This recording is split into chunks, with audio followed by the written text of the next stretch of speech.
Hello ನಮಸ್ಕಾರ ಎಲ್ಲರಿಗೂ welcome to my channel.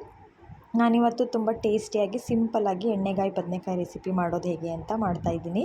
ಅದಕ್ಕೆ ನಾನಿಲ್ಲಿ ತುಂಬ ಎಣ್ಣೆ ಏನು ಬಳಸಿಲ್ಲ, ಹೆಸರು ಮಾತ್ರ ಎಣ್ಣೆಗಾಯಿ ಅಷ್ಟೇ.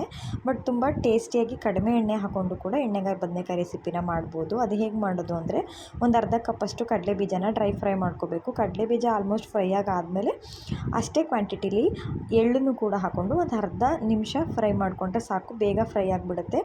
ಆಮೇಲೆ ಒಂದು ಮಿಕ್ಸಿ ಜಾರ್ಗೆ ಅರ್ಧ ಕಪ್ಪಷ್ಟು ತೆಂಗಿನಕಾಯಿನ ಹಾಕ್ಕೊಂಡು ಅದ್ರ ಜೊತೆಗೆ ಈ ಫ್ರೈ ಮಾಡಿರೋ ಎಳ್ಳು ಮತ್ತು ಕಡಲೆಬೀಜನೂ ಕೂಡ ಹಾಕ್ಕೊಂಡು ಸಣ್ಣಗೆ ತರಿಯಾಗಿರಬಾರ್ದು, ನುಣ್ಣಗೆ ಪೇಸ್ಟ್ ಮಾಡ್ಕೋಬೇಕು. ಈ ಥರ ಕಂಪ್ಲೀಟ್ ಫೈನ್ ಪೇಸ್ಟ್ ಮಾಡಿ ಇಟ್ಕೋಬೇಕು.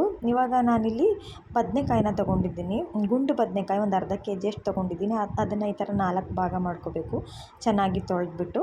ಇವಾಗ ಅದಕ್ಕೆ ನಾವು ಮಾಡಿಟ್ಕೊಂಡಿರುವಂಥ ಪೇಸ್ಟನ್ನು ಎಲ್ಲ ಬದನೆಕಾಯಿಗಳಿಗೂ ಫಿಲ್ ಮಾಡಿ ಇಟ್ಕೊಬೇಕು.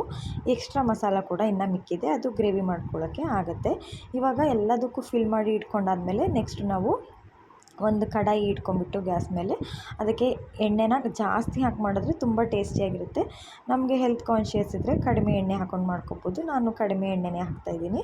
ಅದಕ್ಕೆ ಸಾಸಿವೆ, ಜೀರಿಗೆ, ಕರಿಬೇವು ಹಾಕ್ಕೊಬೇಕು ಒಗ್ಗರಣೆಗೆ. ಇವಾಗ ನಾನು ಮೀಡಿಯಮ್ ಸೈಜ್ದು 2 ಈರುಳ್ಳಿ ಹಾಕ್ಕೊಂಡಿದ್ದೀನಿ. ಒಂದು ಅರ್ಧ kg ಬದನೆಕಾಯಿ ಅಲ್ವಾ, ಅಷ್ಟು ಸಾಕಾಗುತ್ತೆ ಅಂತ.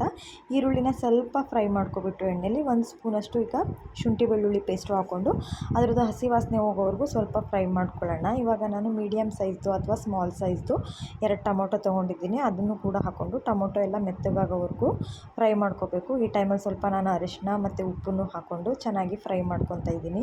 ಇವಾಗ ಟೊಮೊಟೊ, ಈರುಳ್ಳಿ ಎಲ್ಲ ಮೆತ್ತಗಾಗಿದೆ ಅಂತ ಅನಿಸಿದ್ಮೇಲೆ ನಾವು ಖಾರಕ್ಕೆ ಎಷ್ಟು ಬೇಕೋ ಅಷ್ಟು, ನಾವು ಎಷ್ಟು ಖಾರ ತಿಂತೀವಿ ಅಷ್ಟು ನೋಡಿಕೊಂಡು ಖಾರನ ಸೇರಿಸ್ಕೋಬೇಕು.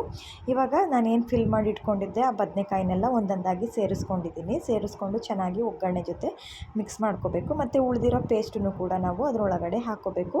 ಮತ್ತು ತುಂಬ ತಿಕ್ ಪೇಸ್ಟ್ ಆಗಿರೋದ್ರಿಂದ ನೀರನ್ನು ಕೂಡ ಹಾಕ್ಕೋಬೇಕು, ಇಲ್ಲಾಂದರೆ ಬೇಯಿಸೋಕ್ಕಾಗಲ್ಲ, ತಳ ಆಗಿಬಿಡುತ್ತೆ. ರುಚಿಗೆ ತಕ್ಕಷ್ಟು ಉಪ್ಪನ್ನು ಹಾಕ್ಕೊಂಡು ಚೆನ್ನಾಗಿ ಎಷ್ಟು ನೀರು ಬೇಕಾಗುತ್ತೆ ಅಷ್ಟು ನೀರನ್ನು ಹಾಕ್ಕೊಂಡು ಚೆನ್ನಾಗಿ ಮಿಕ್ಸ್ ಮಾಡಿಕೊಂಡು ಫೈನಲಲ್ಲಿ ಒಂದು ಸ್ವಲ್ಪ ಕೊತ್ತಂಬರಿ ಸೊಪ್ಪನ್ನು ಹಾಕ್ಕೊಂಡು ಲಿಡ್ ಮುಚ್ಚಿ ಒಂದು 5ರಿಂದ 10 ನಿಮಿಷ ಬೇಯಿಸ್ಕೊಂಡ್ರೆ ಸಾಕಾಗುತ್ತೆ, ಬೆಂದಿರುತ್ತೆ. ಒಂದು 5 ನಿಮಿಷಕ್ಕೆ ಬೆಂದಿರಲಿಲ್ಲ, ಮತ್ತು ನಾನು ಲಿಡ್ ಕ್ಲೋಸ್ ಮಾಡಿ ಬೇಯಿಸ್ಕೊಂಡೆ ಮತ್ತೊಂದು 5 ನಿಮಿಷ. ಈಗ ಕಂಪ್ಲೀಟಾಗಿ ಬೆಂದಿತ್ತು, ತುಂಬ ಚೆನ್ನಾಗಿ ಬೆಂದಿತ್ತು ಬದನೆಕಾಯಿ, ತುಂಬ ಟೇಸ್ಟಿಯಾಗೂ ಇರುತ್ತೆ. ನೋಡ್ತಾ ಇರ್ಬೋದು ಘಮ ಘಮ ಅಂತ ಸ್ಮೆಲ್ ಬರ್ತಾಯಿತ್ತು.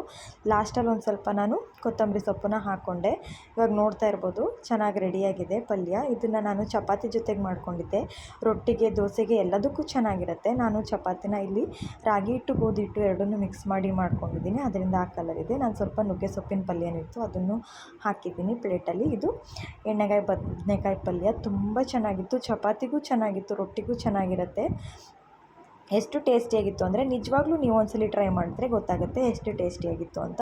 ಎಲ್ಲರೂ ಕೂಡ ಒಂದ್ಸಲಿ ಟ್ರೈ ಮಾಡಿ ಅಂತ ಹೇಳ್ತಾ ನಾನು ವಿಡಿಯೋನ ಮುಗಿಸ್ತಾ ಇದ್ದೀನಿ. Thank you so much.